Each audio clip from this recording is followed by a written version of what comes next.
Hello hi, నేను మిశ్రాని. ఈరోజు నేను మీకు బొంగులతోన దోశ చూపిస్తున్నాను అనమాట. అయితే ఇప్పుడు ఆ పిండిని ఎలా తయారు చేయాలో చూద్దాం.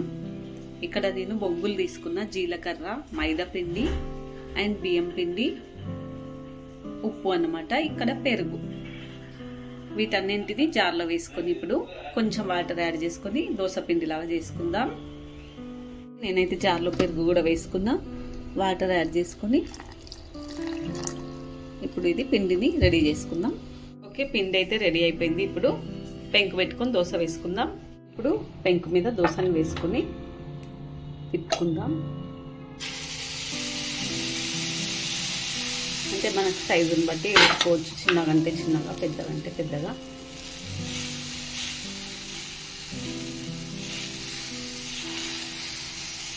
ఇది ఇన్స్టెంట్ దోశ అన్నమాట, మనకు బొరుగుల దోశ.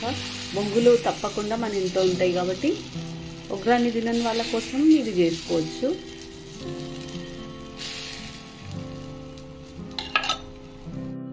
కొంచెం పైన కొత్తిమీర, కొద్దిగా మిర్చి పౌడర్ యాడ్ చేసుకొని ఉప్పు కూడా వేసుకోవచ్చు, మన ఇష్టం వచ్చినట్టు చేసుకోవచ్చు. దీన్ని ఎగ్ దోశ కూడా చేసుకోవచ్చు అన్నమాట. నేను కొంచెం లైట్గా వెల్లుల్లి పొడి వేసుకుంటున్నా, మనం చేస్తాం కదా, అది లైట్గా పైన చల్లుకుంటున్నా టేస్ట్ కోసం.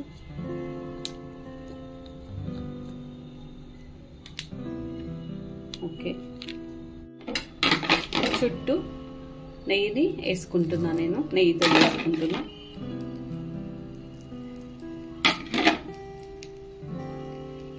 సరే, ఇట్లా తెలుస్తుంది అనమాట మనకు దోశ నీటుగా కాలుతుందని. నిదానం కాలవాలి, తొందరగా కాల్చి అట్లా పిండి పిండి లేకుండా నీట్గా టైం తీసుకొని చేసుకోవాలన్నమాట దోశల్ని. ఏవైనా సరే మనకి ఇట్లా రోస్ట్ అప్పుడే అర్థమవుతుంటుంది దోశ ఇట్లా కాలుతుంది అనేసి. వావ్, దోశ అయితే రెడీ అయిపోయింది. ఈజీగా తీసుకోవచ్చు మనం, ఇట్లా ఇంత ఈజీగా వస్తుంది అనమాట. ఇది ఇప్పుడు ప్లేట్లోకి తీసుకుందాం.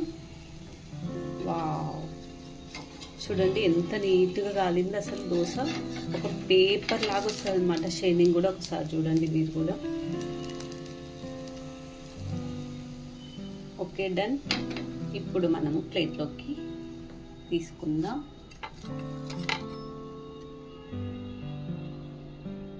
వావ్, ఇప్పుడు మనకి టేస్టీ బొరుగుల దోశ రెడీ. ఇది మీరు కూడా తప్పకుండా ట్రై చేయండి, ఎందుకంటే అప్పుడప్పుడు ఇన్స్టెంట్గా మనము ఇది రెడీ చేసుకోవచ్చు బొంగులుంటే. సో మీరైతే ఇంకోటి చెడిపోతుందన్న భయం లేకుండా చేసుకోవచ్చు ఈ దోశని. Okay, done. మీరు ఒకవేళ చేసుకొని మళ్ళీ నాకు కామెంట్ చేయండి మీకు దోశ ఎట్లా వచ్చింది అనేసి.